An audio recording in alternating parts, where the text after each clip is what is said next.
ओम शांति।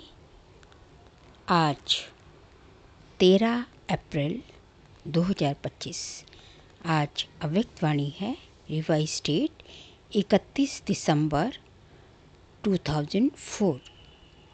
आज की अव्यक्त वाणी का सार है, इस वर्ष के आरंभ से बेहद की वैराग्य वृत्ति इमर्ज करो, यही मुक्तिधाम के गेट की चाबी है।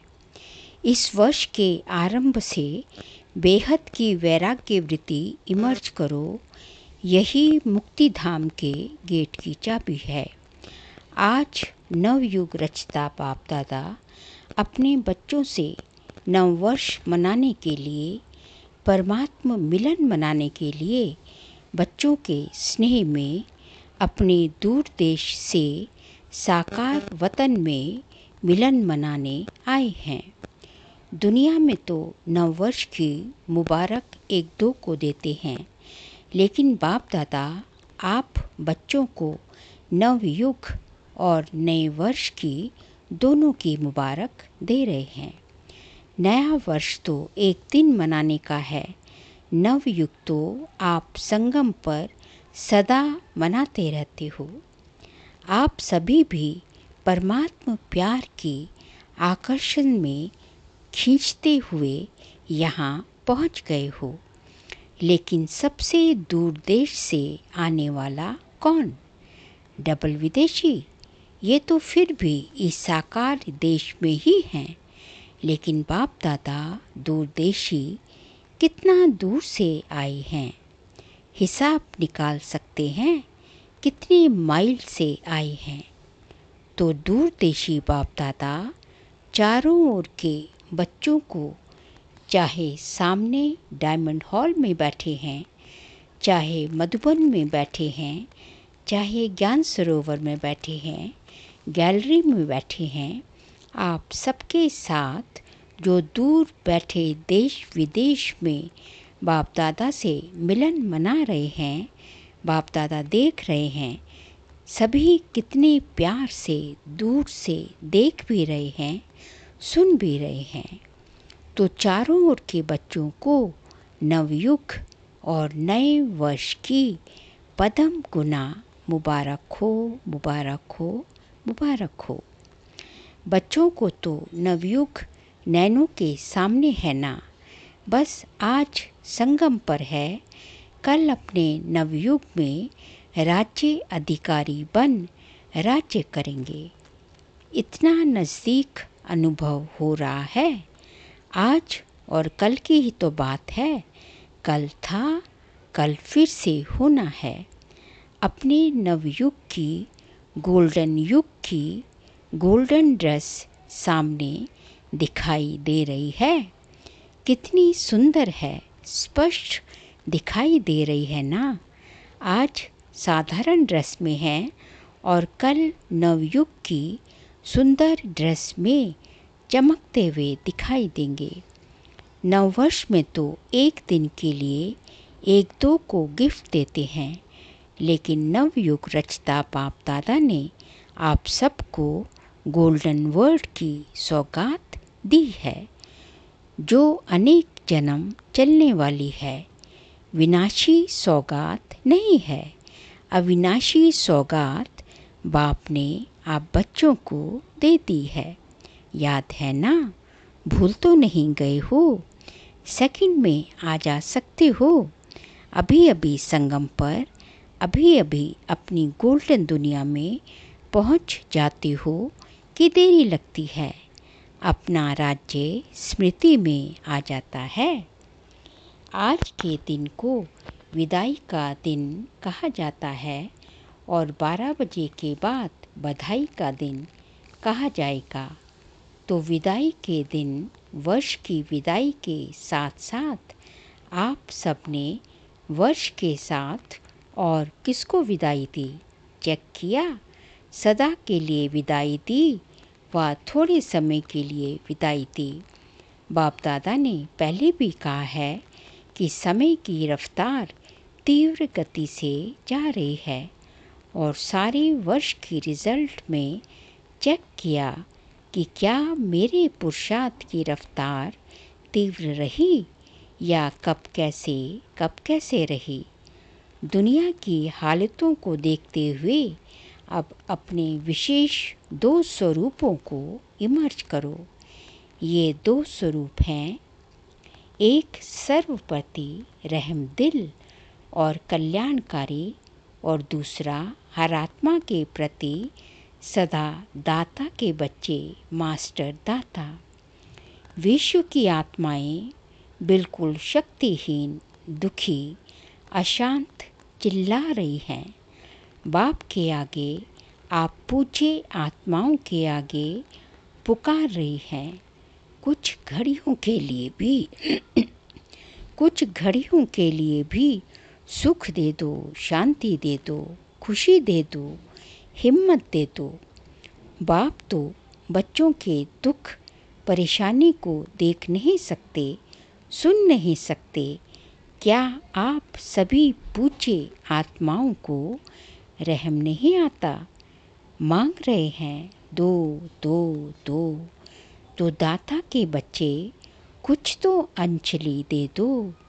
बाप भी आप बच्चों को साथी बना के, मास्टर दाता बना के, अपने राइट हैंड बना के यही इशारा देते हैं। इतनी विश्व की आत्माएं सभी को मुक्ति दिलानी है, मुक्ति धाम में जाना है।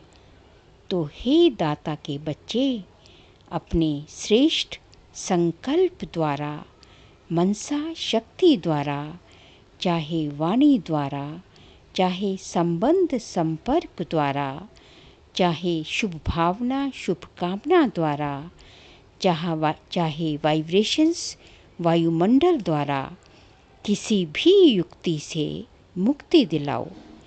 चिल्ला रहे हैं मुक्ति दो। बाप दादा अपने राइट हैंड्स को कहते हैं रहम करो। अभी तो हिसाब निकालो। चाहे मेगा प्रोग्राम किया है, चाहे कॉन्फ्रेंस की है, चाहे भारत में या विदेश में सेंटर्स भी खोले हैं, लेकिन टोटल विश्व की आत्माओं की संख्या के हिसाब से कितनी % में आत्माओं को मुक्ति का रास्ता बताया है? सिर्फ भारत कल्याणकारी हो या विदेश में जो भी 5 खंड हैं, तो जहाँ जहाँ सेवा केंद्र खोले हैं वहाँ के कल्याणकारी हो व विश्व कल्याणकारी हो। विश्व का कल्याण करने के लिए हर एक बच्चे को बाप का राइट हैंड बनना है। किसको भी कुछ दिया जाता है तो किससे दिया जाता है? हाथों से दिया जाता है ना। तो बाप दादा के आप हैंड्स हो ना, हाथ हो। तो बाप दादा राइट हैंड से पूछते हैं कितनी % का कल्याण किया है, कितनी % का किया है, सुनाओ। हिसाब निकालो। पांडव हिसाब करने में होशियार है ना, इसलिए बाप दादा कहते हैं अब 100 पुरुषार्थ और सेवा के भिन्न भिन्न विधियों द्वारा पुरुषार्थ तीव्र करो। स्व की स्थिति में भी 4 बातें विशेष चेक करो। इसको कहेंगे तीव्र पुरुषार्थ। एक बात पहले ये चेक करो कि निमित्त भाव है। कोई भी रॉयल रूप का मैंपन तो नहीं है, मेरापन तो नहीं है। साधारण लोगों का मैं और मेरा भी साधारण है, मोटा है, लेकिन ब्राह्मण जीवन का मेरा और मैंपन सूक्ष्म और रॉयल है। उसकी भाषा मालूम है क्या है? ये तो होता ही है, ये तो चलता ही है, ये तो होना ही है। चल रहे हैं, देख रहे हैं। तो एक निमित्त भाव हर बात में निमित्त है, चाहे सेवा में, चाहे स्थिति में, चाहे संबंध संपर्क में। चेहरा और चलन निमित्त भाव का हो। और उसकी दूसरी विशेषता होगी निर्माण भावना। निमित्त और निर्माण भाव से निर्माण करना है। तो 3 बातें सुनी, निमित्त, निर्माण और निर्माण। और चौथी बात है निर्वाण। जब चाहे निर्वाण धाम में पहुंच जाएं, निर्वाण स्थिति में स्थित हो जाएं, क्योंकि स्वयं निर्वाण स्थिति में होंगे तब दूसरों को निर्वाण धाम में पहुंचा सकेंगे। अभी सभी मुक्ति चाहते हैं, छुड़ाओ छुड़ाओ चिल्ला रहे हैं। तो ये 4 बातें अच्छी % में प्रैक्टिकल जीवन में होना, अर्थात तीव्र पुरुषार्थी होना। तब बाप दादा कहेंगे वाह बच्चे वाह। आप भी कहेंगे वाह बाबा वाह, वाह ड्रामा वाह, पुरुषार्थ वाह। लेकिन पता है अभी क्या करते हैं? पता है कभी वाह, कभी हो, कभी वाई, कभी कुछ कभी कुछ। वाह के बजाय वाई और वाई हो जाता है। हे हाय, तो वाई नहीं वाह। आपको भी क्या अच्छा लगता है? वाह अच्छा लगता है ना, या वाई क्या अच्छा लगता है? वाई वाह। अभी कभी वाई नहीं करते हो? गलती से आ जाता है क्या why? Double foreigners why why करते हैं, कभी कभी कह देते हो। जो डबल फॉरेनर्स कभी भी वाई नहीं करते वे हाथ उठाओ। बहुत थोड़े हैं। अच्छा, भारतवासी जो वाह वाह के बजाय क्यों क्यों करते हैं वे हाथ उठाओ। क्यों क्या कहते हो? किसने छुट्टी दी है आपको? संस्कारों ने, पुराने संस्कारों ने आपको वाई की छुट्टी दे दी है। और बाप कहते हैं वाह वाह कहो, वाई वाई नहीं। तो अभी नए वर्ष में क्या करेंगे? वाह वाह करेंगे ना, या कभी कभी वाई कहने की छुट्टी दे दे। वाई अच्छा नहीं है। जैसे वाई पेट में गैस हो जाती है तो खराब हो जाता है ना। तो वाई वाई है ये नहीं करो।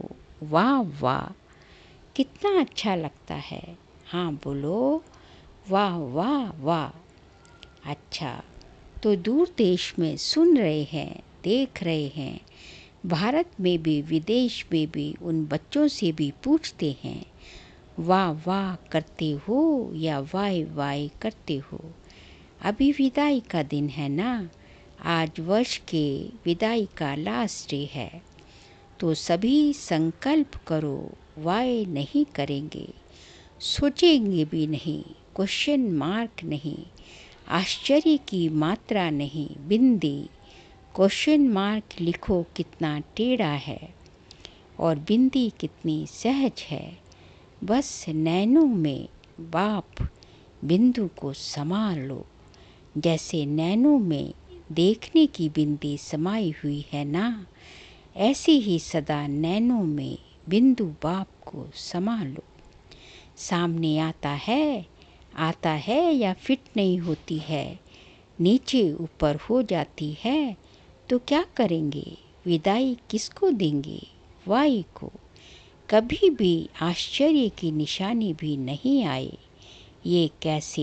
ये भी होता है क्या? होना तो नहीं चाहिए। क्यों होता है? क्वेश्चन मार्क नहीं, आश्चर्य की मात्रा भी नहीं, बस आप और मैं। कई बच्चे कहते हैं ये तो चलता ही है ना। बाप दादा को बहुत रमणीक बातें रूरिहान में कहते हैं, सामने तो कह नहीं सकते हैं, तो रूरिहान में सब कुछ कह देते हैं। अच्छा, कुछ भी चलता है, लेकिन आपको चलना नहीं है, आपको उड़ना है। तो चलने की बातें क्यों देखते हो? उड़ो और उड़ाओ। शुभ भावना, शुभ कामना ऐसी शक्तिशाली है जो बीच में सिर्फ वाई नहीं आए, सिवाय शुभ भावना के, शुभकामना के, तो इतनी पावरफुल है जो किसी अशुभ भावना वाले को भी शुभ भावना में बदल सकते हो। सेकंड नंबर, अगर बदल नहीं सकते हो तो भी आपकी शुभ भावना, शुभकामना अविनाशी है, कभी कभी वाली नहीं, अविनाशी है। तो आपके ऊपर अशुभ भावना का प्रभाव नहीं पड़ सकता है।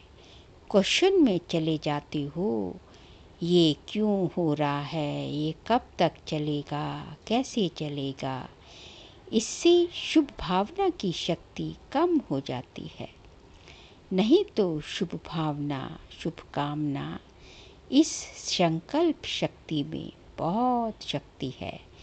देखो, आप सभी आए बाप दादा के पास। पहला दिन याद करो, बाप दादा ने क्या किया। चाहे पतित आए, चाहे पापी आए, चाहे साधारण आए, भिन्न भिन्न वृत्ति वाले, भिन्न भिन्न भावना वाले आए, बाप दादा ने क्या किया। शुभ भावना रखी ना, मेरे हो मास्टर, सर्वशक्तिवान हो, दिल तख्त नशीन हो। ये शुभ भावना रखी ना, शुभकामना रखी ना, उससे ही तो बाप के बन गए ना। बाप ने क्या किया। बाप ने कहा क्या कि हे पापी क्यों आए हो। शुभ भावना रखी ना, मेरे बच्चे, मास्टर, सर्वशक्तिवान बच्चे। जब बाप ने आप सबके ऊपर शुभ भावना रखी, शुभकामना रखी, तो आपके दिल ने क्या कहा, मेरा पापा। बाप ने क्या कहा, मेरे बच्चे। ऐसे ही अगर शुभ भावना, शुभकामना रखेंगे तो क्या दिखाई देगा, मेरा कल्प पहले वाला मीठा भाई, मेरी सिकिलदी बहन। परिवर्तन हो जाएगा ना।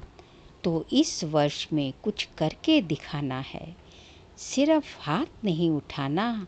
हाथ उठाना तो बहुत सहज है, मन का हाथ उठाना, क्योंकि बहुत काम रहा हुआ है। बाप दादा तो नज़र करते हैं, विश्व की आत्माओं के ऊपर तो बहुत तरस पड़ता है। अब प्रकृति भी तंग हो गई है, प्रकृति खुद तंग हो गई है, तो क्या करे, आत्माओं को तंग कर रही है। और बाप बच्चों को देख के तरस में आ जाते हैं। आप सबको तरस नहीं आता, सिर्फ खबर सुनकर चुप हो जाते हो। बस इतनी आत्माएं चली गई, वो आत्माएं संदेश से तो वंचित रह गई ना। अभी तो दाता बनो, रहम दिल बनो। ये तब होगा, रहम तब आएगा, जब इस वर्ष के आरंभ से अपने में बेहद की वैराग्य वृत्ति इमर्ज होगी। बेहद की वैराग्य वृत्ति इमर्ज करो। ये देह की, देहभान की स्मृति, ये भी बेहद के वैराग्य की कमी है। छोटी छोटी हद की बातें स्थिति को डगमग करती हैं, कारण बेहद की वैराग्य वृत्ति कम है। लगाव है, वैराग्य नहीं है। लगाव है। जब बिल्कुल बेहद के वैरागी बन जाएंगे, वृत्ति में भी वैरागी, दृष्टि में भी बेहद के वैरागी बन जाएंगे। संबंध, संपर्क में, सेवा में, सब में बेहद के वैरागी। तभी मुक्ति धाम का दरवाज़ा खुलेगा।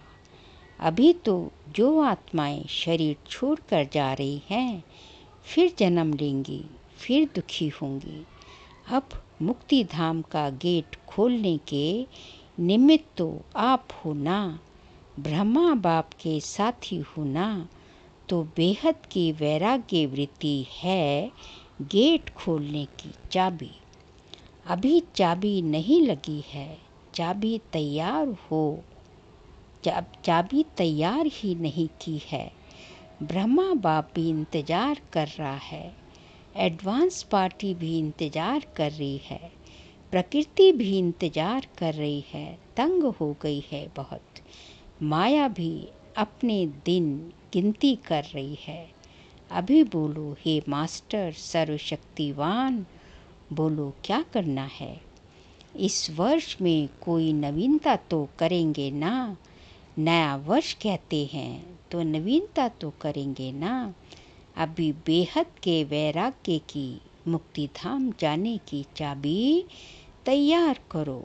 आप सभी को भी तो पहले मुक्ति धाम में जाना है।